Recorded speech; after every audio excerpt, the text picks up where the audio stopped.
안녕하세요, 나오입니다. 오늘은 제가 캐나다에서 목공일을 어떻게 시작했는지에 대해서 이야기를 해보려고 합니다. 저는 지금 캐나다에 살고 있고요.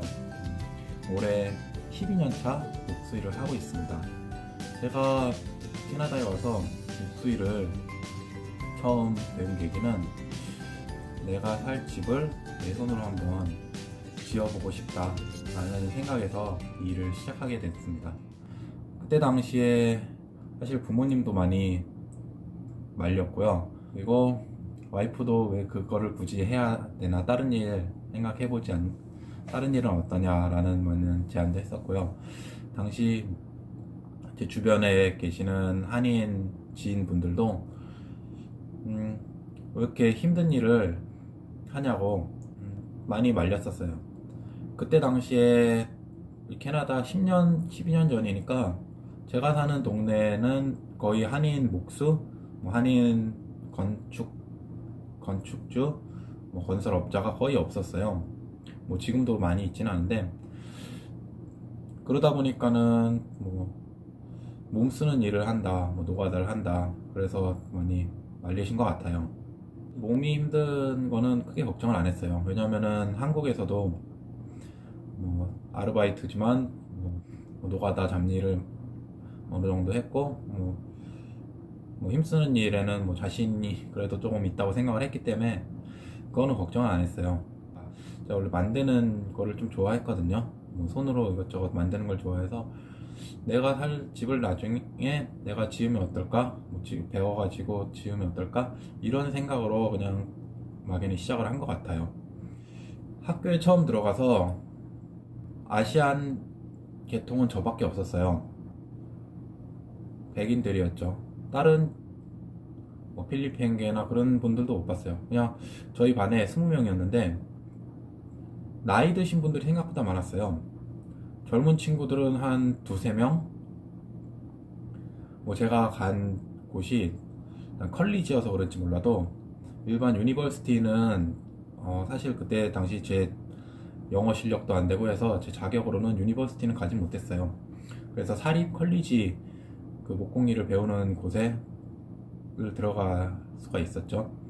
그곳에 가다 보니까는 젊은 친구들보다는 다른 일을 하다가 한번 목공일을 배워볼까 해서 다시 일을 배우기 위해서 오신 분들이 많더라고요. 나이 많으신 아줌마 분들도 있고 아저씨도 계시고 50대, 60대이신 분들도 많이 있었어요. 그분들 다른 지역에서 오신 분들, 불어권에서 오신 분들도 있었고, 영어가 안 됐죠. 저 스스로가 영어도 진짜 영어가 안 됐지만 그래도 말은 안 돼도 그냥 책에 나온 그림 보고 이제 선생님이 어떻게 하라고 알려주면 따라하고 그렇게만 하고, 그리고 매주 있던 시험도 그냥 공부하고 외운 거에서 다 나왔어요. 그렇게 어렵진 않았어요. 대화가 정말 하지만 대화는 정말 어려웠던 것 같아요. 대화가 안 되니까 친해지기도 힘들고, 아무튼 어찌됐든 어떻게 해서 학교를 졸업해서 취직을 하게 됐습니다. 학교를 졸업함과 동시에 어프렌티십 과정이라는 프로그램을 듣게 됐어요.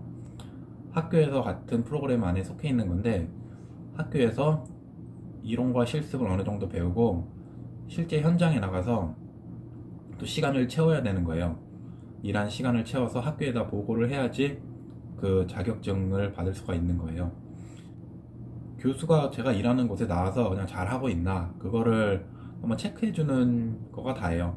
제가 이력서는 또 그 회사를 돌아다니면서 어떤 회사에 갈 건지 직접 넣어야 됐고요. 왜냐면은 이런 건설 목공 현장이라는 게 사실은 너무 방대하거든요. 건설 업자들도 너무 다양해서 제가 어떤 일을 할지는 모르는 거예요.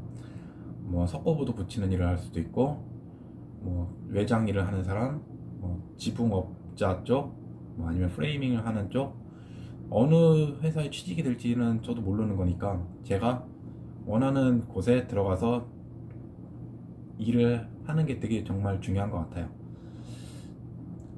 그렇게 이력서를 한 10군데 먼저 인터넷으로 먼저 돌렸죠.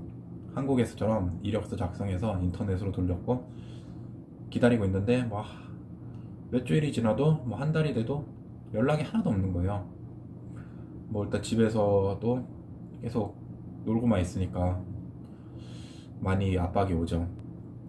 그래서 밖으로 나가서 돌아다니면서 이력서를 뿌렸어요. 실제 건설 현장에 가서 일을 한번 시켜달라. 뭐 발런티어, 자원봉사로도 일을 할 수 있다. 그렇게 일하다가 잘하면은 써달라. 그렇게 한 두세 군데 일을 하다가 한 회사에 잘 맞아서 일을 시작하게 됐죠.